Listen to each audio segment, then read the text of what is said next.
Hi friends, ఈరోజు మేము ఉగాది పచ్చడి చేస్తున్నాము. ఎట్లా చేపిస్తామో చూడండి. ఫ్రెండ్స్ ఇది బెల్లం వాటర్. ఫ్రెండ్స్ ఇది చింతపండు వాటర్. ఇది మ్యాంగో. ఇది కొబ్బరి. ఇది సోప్. ఇది వేప పువ్వు.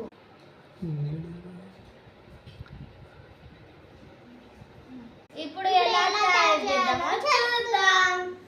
బెల్లం వాటర్.